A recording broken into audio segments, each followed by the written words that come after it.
अस्सलाम वालेकुम। Welcome to my channel E for you activities.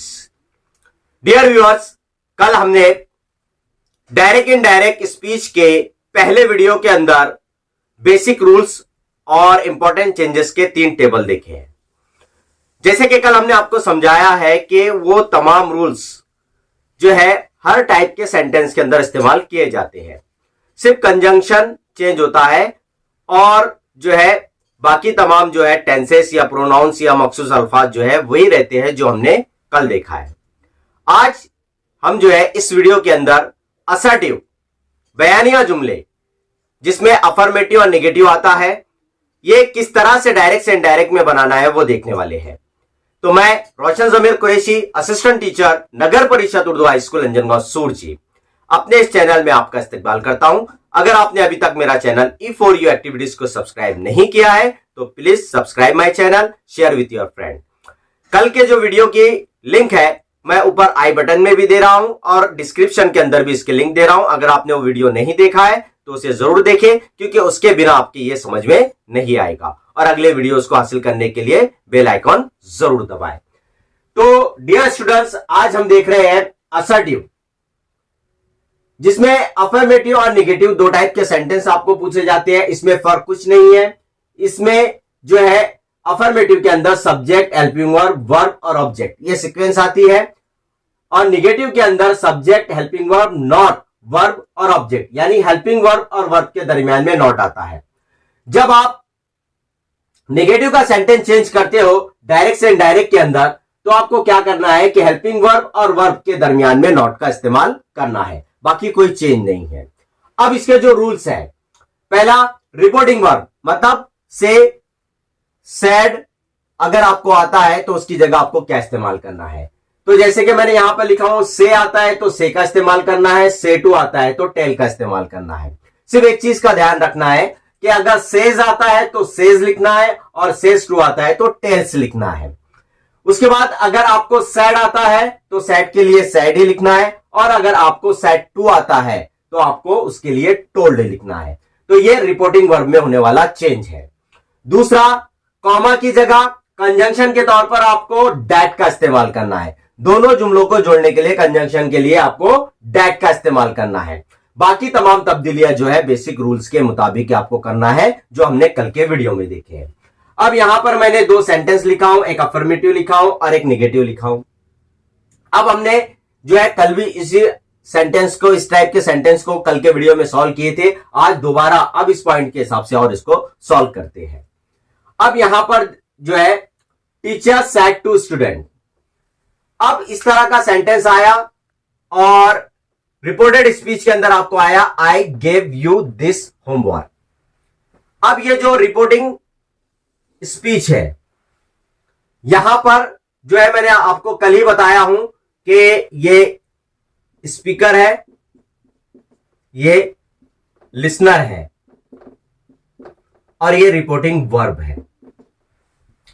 तो जो रिपोर्टिंग स्पीच होता है उसके अंदर सिर्फ रिपोर्टिंग वर्ब को चेंज किया जाएगा, लेकिन आपको उस वक्त भी यह ख्याल रखना है कि अगर सैड टू आए, यानी अगर उसके साथ में ऑब्जेक्ट आए, तो उसी वक्त आपको सैड टू का टोल्ड करना है।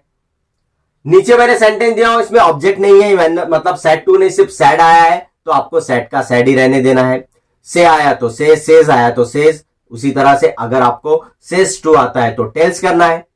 विल का भी वैसे ही इस्तेमाल करना है। तो ये रिपोर्टिंग वर्ब आपको पहले सेंटेंस में चेंज करना है।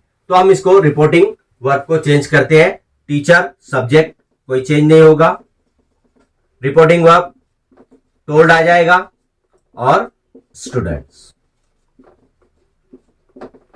अब ये टू आपको नहीं लिखना है, डायरेक्ट टोल्ड स्टूडेंट आपको लिखना है। ये हो गया पहला चेंज रिपोर्टिंग स्पीच के अंदर। अब कॉमा की जगह कंजंक्शन के लिए आपको डैट का इस्तेमाल करना है। ये हो गया दूसरा। अब तीसरे नंबर पर पहला चेंज आपको करना है प्रोनाउन में। अब यहां पर ये आई आया है, तो आपको ये देखना है ये आई का इस्तेमाल स्पीकर के लिए आया है या लिसनर के लिए आया है। Teacher said to student, teacher ने स्टूडेंट से कहा कि आई, मैं तुम्हें होमवर्क देता हूं। तो ये जो आई का इस्तेमाल हुआ है ये स्पीकर के लिए हुआ है। टीचर के लिए हुआ है, और ये बात जब इनडायरेक्ट में बोली जा रही है तो तब ये टीचर थर्ड पर्सन प्रोनाउन बन जाएगा। यानी आई का आपको यहां पर ही और शी, गर्ल्स और बॉयज के मुताबिक ही और शी का इस्तेमाल करना है, तो हमने यहां पर आई का ही बनाया। ये हो गया पहला चेंज प्रोनाउन का। फिर दूसरा चेंज टेंसेस। अब यहां ये वर्ब गिव, वर्ब का सेकेंड फॉर्म है, यानी इसमें हेल्पिंग वर्ब डिड छुपा हुआ है।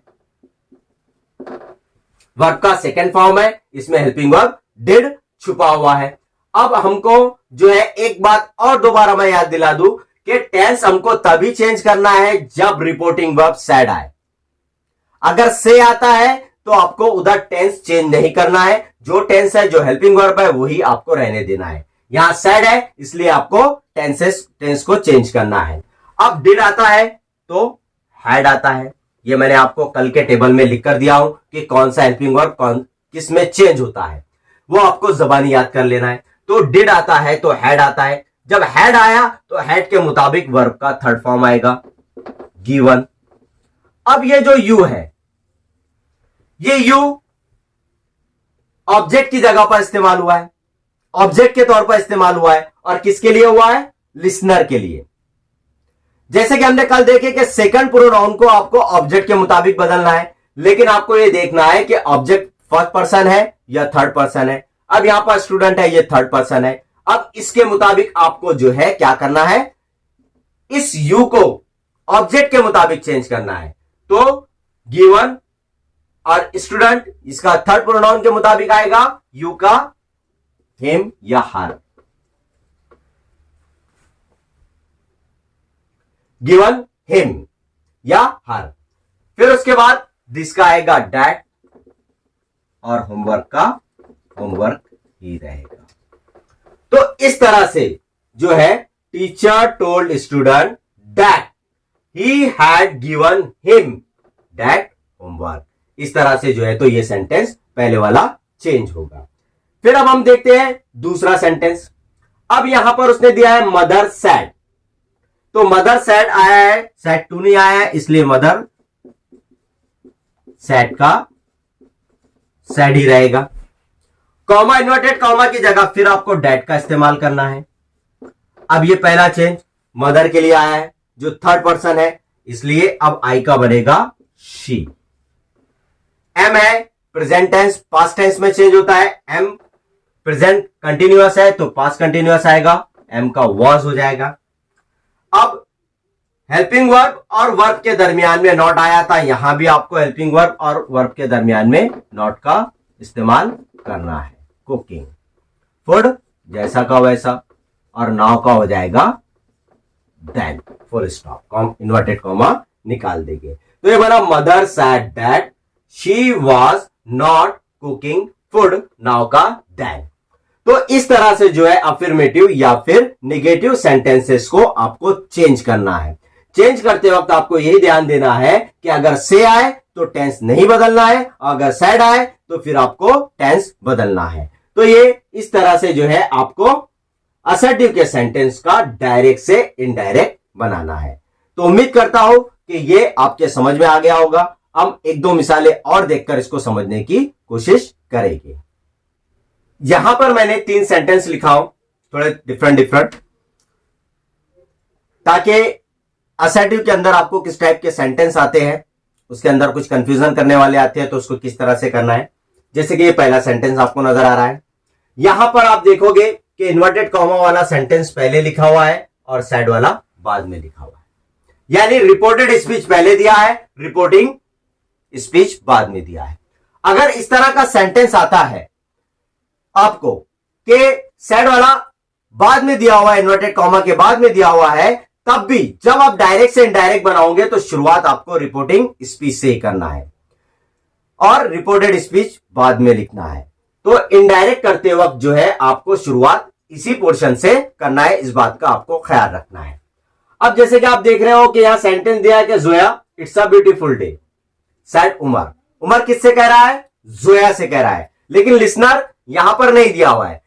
लेकिन हमको सेंटेंस के मुनासिबत से समझना है कि इसमें लिसनर कौन है? जोया है। बात किससे की जा रही है? जोया से की जा रही है। तो जब हम रिपोर्टिंग वर्ब यहां पे लिखोगे तो यहां तो सेट दिया हुआ है, लेकिन उसके साथ में लिसनर जो है मौजूद है, तो हमको सेट का टोल्ड करना है। तो ये किस तरह से बनेगा, ये बनेगा उमर टोल्ड किससे कहा, जोया, क्योंकि लिसनर हमारे पास मौजूद है रिपोर्टेड स्पीच के अंदर, तो हमने उसको यहां पर ला लिया। तो ये बना उमर टोल्ड जोया, उमर ने जोया से कहा। अब कॉमा इन्वर्टेड कॉमा की जगह आपको डेट का इस्तेमाल करना है। अब जोया जो है हम ऑलरेडी लिख चुके हैं, अब इसको आपको दोबारा लिखने की जरूरत नहीं है, क्योंकि लिसनर यहां नहीं था, हमने इस लिसनर को यहां पर जो है रिपोर्टिंग स्पीच के अंदर ले लिए हैं, तो फिर बाद में डेट के बाद हमको उससे शुरुआत करने की जरूरत नहीं है, दोबारा करने की जरूरत है। अब उसके आगे बढ़िए, तो ये है इट्स, मतलब इट इज। अब इट आता है ऑलरेडी थर्ड प्रोनाउन है, थर्ड पर्सन प्रोनाउन चेंज नहीं होता है, ये हमने आपको कल समझा चुके हैं बॉक्स के मुताबिक। ये इट जो है ऑलरेडी थर्ड प्रोनाउन है, तो इट का इट ही रहेगा, और उसके साथ में जो अपॉस्ट्रोफी एस लगा है इसका मतलब है इज, और जब इज आता है तो वाज आता है, पूरा प्रेजेंट टेंस पूरे पास्ट टेंस में चेंज होता है, तो ये बनेगा it was a beautiful day. तो ये सेंटेंस किस तरह से बन रहा है, Umar told Zoya that it was a beautiful day. अगर यहां पर से होता तो फिर आपको वाज नहीं करना पड़ता, इसका इज ही रहता, बाकी दूसरे चेंजेस होते। तो एक इस तरह से सेंटेंस आपको आता है कि लिसनर बॉक्स के जो है तो रिपोर्टेड वर्ब के अंदर दिया हुआ है, तो उसे आपको यहां पर रिपोर्टिंग स्पीच में ले लेना है। तो इस तरह से जो है ये सेंटेंस सॉल्व होगा। अब हम जो है दूसरा सेंटेंस देखते हैं। दूसरा सेंटेंस है teacher said to me I will give you a pen. अब टीचर सेड टू मी, तो इसका बनेगा teacher told me, comma inverted comma की जगह कंजंक्शन के लिए दैट। अब पहला चेंज आई, अब ये आई किसके लिए इस्तेमाल हुआ है, टीचर के लिए, थर्ड पर्सन के लिए। आई का क्या बनेगा, ही। सैड है, टेंस चेंज होगा, विल आता है तो उड़ आता है, ही उड, गिव जैसा का वैसा। अब ये जो यू है, फिर ये ऑब्जेक्ट की जगह पर इस्तेमाल हुआ है, और इसको ऑब्जेक्ट के मुताबिक चेंज करना है, मतलब किसके मुताबिक, मी के मुताबिक। अब ये जो मी है ये फर्स्ट पर्सन है, सुनाने वाला भी यही है, उधर जाकर बात को इनडायरेक्ट करने वाला भी वही है। तो अब ये जो मी है ये ऑब्जेक्ट की जगह जो इस्तेमाल होगा, तो गिव मी, मी का मी रहेगा, यू का क्या बन जाएगा, मी बन जाएगा। इससे पहले यू का हमने हिम बनाए थे, क्योंकि ये थर्ड पर्सन था, उसके मुताबिक हमने उसको हिम करे थे। अब हम उसको फर्स्ट पर्सन के मुताबिक करना है, क्योंकि वही यही मी उधर जाकर उस बात को इनडायरेक्टली बोल रहा है, इसलिए यू का मी बनेगा, और अपेन जैसा का वैसा। तो आई का ही बना, यू ऑब्जेक्ट की जगह इस्तेमाल हुआ है, इसलिए ऑब्जेक्ट की तरह यू का मी बना। अगर यहां पर थर्ड पर्सन रहता तो ये हिम या हर बनता। अब ये देखिए बहुत ही इंटरेस्टिंग सवाल है, ये बहुत ही इंटरेस्टिंग सवाल है। तो यहां पर जो है ही सेड, कॉमा की जगह डैट। अब ये जो आई है वो थर्ड पर्सन के लिए इस्तेमाल हुआ है, आई का क्या बनेगा, ही। अब देखिए यहां कंफ्यूजन कैसा है, ये जो डिड है आप सोच रहे होगे ये हेल्पिंग वर्ब है, ये हेल्पिंग वर्ब नहीं है। ये डिड जो है वर्ब के लिए इस्तेमाल हुआ है, और इसमें ये वर्ब का सेकेंड फॉर्म है, डिड छुपा हुआ है, यानी डिड के अंदर डिड छुपा हुआ है। ये सेकेंड फॉर्म है किस चीज का, do first form, did second form, और डन थर्ड फॉर्म। तो इसके अंदर जो हेल्पिंग वर्ब छुपा हुआ है वो डिड ही है, क्योंकि ये वर्ब का सेकेंड फॉर्म है, ये वर्ब के तौर पर इस्तेमाल हुआ है, हेल्पिंग वर्ब के तौर पर नहीं। तो इस तरह से कंफ्यूज करने वाले भी सवाल आपको दिए जाते हैं। तो अब यहां पर डिड छुपा हुआ है, डिड आता है तो हम क्या लिखते हैं, हैड लिखते हैं, और डिड का थर्ड फॉर्म होता है डन, और इट का एक फुल स्टॉप। देखिए कितना कंफ्यूज करने वाला सवाल था। आप इसको डिड समझते और डिड की जगह आप हैड लिखते, वर्ब छोड़ देते, आपका सेंटेंस गलत। जबकि ये डिड जो है वर्ब के तौर पर इस्तेमाल हुआ है। तो इस तरह से भी आपको सवालात पूछे जा सकते हैं। तो ये 3 टाइप के सवालात थे। हमने असर्टिव के सेंटेंस को दोबारा समझने की कोशिश की। फिर जाते जाते आपको दोबारा याद दिला दूं कि सिर्फ आपको इतना ख्याल रखना है कि अगर रिपोर्टिंग वर्ब से या विल से आता है तो आपको टेंस नहीं बदलना है, बाकी तमाम चेंजेस होंगे। तो उम्मीद करता हूं कि असर्टिव ये किस्म आपके समझ में आ गई होगी। आप चाहे तो इसका स्क्रीनशॉट ले सकते हैं। आप इसका स्क्रीनशॉट ले लीजिए, पॉज करके आपने इसका स्क्रीनशॉट ले लेना। तो उम्मीद है आपके असर्टिव सेंटेंस समझ में आ गया होगा।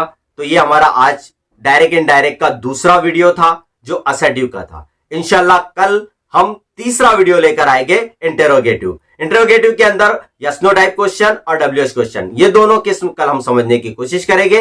वीडियो हासिल करने के लिए चैनल E4U एक्टिविटीज को सब्सक्राइब करें और कमेंट करके जरूर बताएं कि आपको यह तरीका कैसा लग रहा है। डायरेक्ट इनडायरेक्ट आसानी से समझ में आ रहा है या नहीं। आपके कमेंट का इंतजार रहेगा। मिलते हैं कल दोबारा इसी टॉपिक के साथ। तो बने रहे मेरे साथ, देखते रहे मेरे channel E4U activities. Thank you very much. अल्लाह हाफिज।